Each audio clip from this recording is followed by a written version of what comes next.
আসসালামু আলাইকুম রহমতুল্লাহি ওয়া বারাকাতুহু। সম্মানিত দর্শকগণ, আপনারা কেমন আছেন? আশা করি ভালো আছেন। আলহামদুলিল্লাহ, আপনাদের দোয়া আমিও ভালো আছি। তো আজকে একটা গুরুত্বপূর্ণ আমল নিয়ে উপস্থিত হয়েছি। আজকের আমলটা হলো ভয়ঙ্কর ভয় হতে মুক্তি পাওয়ার আমল, মানে ভয়ঙ্কর ভয় থেকে মুক্তি পাওয়ার আমল। তো অনেকে আছে ভয়ভীতি পায়, রাস্তা দিয়ে একা চলাফেরা করছে, হঠাৎ ভয় পাইছে। তো ওই ভয়ভীতি দূর করার জন্য এই আমলটা আপনারা করতে পারেন, ইনশাল্লাহ ভয়ভীতি দূর হয়ে যাবে। হযরত আবু সাঈদ রহমতুল্লাহ আলাইহি হতে বর্ণিত আছে, রাসূল সাল্লাল্লাহু আলাইহি সাল্লাম বলেছেন, আমি কি রূপে অস্থির থাকব যখন ইসরাফিল আলাইহিস সালাম মুখে সিংহা নিয়ে অপেক্ষায় আছেন। যখনই ফু দিবার হুকুম হবে তখনই ফু দিবেন।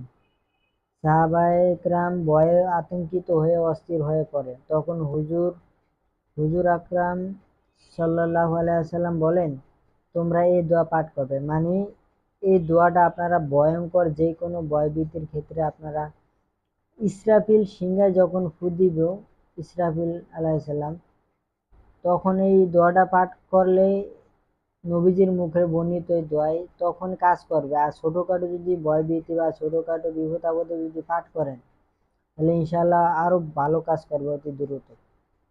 দেখা যাইতেছে আপনারা একটা বিপদ আপদে পড়ছেন, এই দোয়াটা বেশি বেশি পড়বেন। হাসবুনাল্লাহু ওয়া নি'মাল ওয়াকিল, আলাল্লাহি তাওয়াক্কালনা।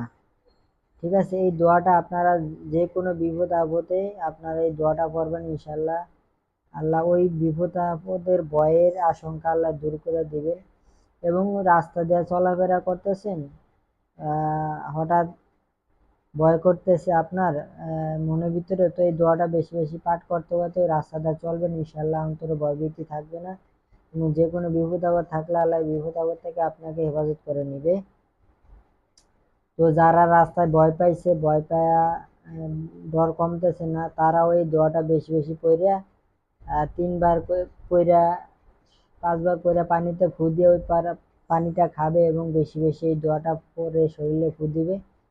তো ইনশাআল্লাহ আপনার ভয়ভীতি কেটে যাবে। ভয়ঙ্কর ভয় হতে মুক্তি লাভের দোয়া, যে কোনো ভয়ের ক্ষেত্রে এই আমলটা করতে পারেন।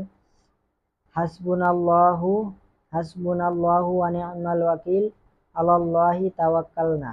তো এই দোয়াটা আপনারা বেশি বেশি উল্লিখিত মহা বিপদে যদি এই দোয়া পড়া যথেষ্ট হবে, ছোট বিপদ সমূহ তো যথেষ্ট হবেই। এই বড় বিপদের জন্য এই দোয়াটা আর কি, আর ছোটখাটো বিপদে তো আর কথা বলারই নাই, যেটা আরো ভালো কাজ করবে। ঠিক আছে, তো মোট কথা যে কোনো বিপদ আপদে আপনারা যে কোনো ভয় ভীতির ক্ষেত্রে আপনারা এই আমলটা করবেন, ইনশাআল্লাহ আপনার ভয় ভীতি কেটে যাবে। বা আপনার ধন সম্পদ যে কোনো ক্ষেত্রে হারানোর ভয় আছে বা আশঙ্কা আছে, তো এই দোয়াটাও বেশি বেশি করে আমল করতে পারেন, ইনশাআল্লাহ আল্লাহ ওই ভয়ভীতি থেকে আপনাকে উদ্ধার করে নেবে। তো আশা করি আমার ভিডিওটা ভালো লাগছে। তো আমার চ্যানেলটা সাবস্ক্রাইব করে আমার পাশে থাকবেন এবং ভিডিওতে একটা লাইক করে দিবেন এবং ভিডিওটা অন্য ভাইদের উপকারের জন্য শেয়ার করে দিবেন। তো এতটুকুই। আসসালামু আলাইকুম রহমতুল্লাহি ওয়া বারাকাতুহু।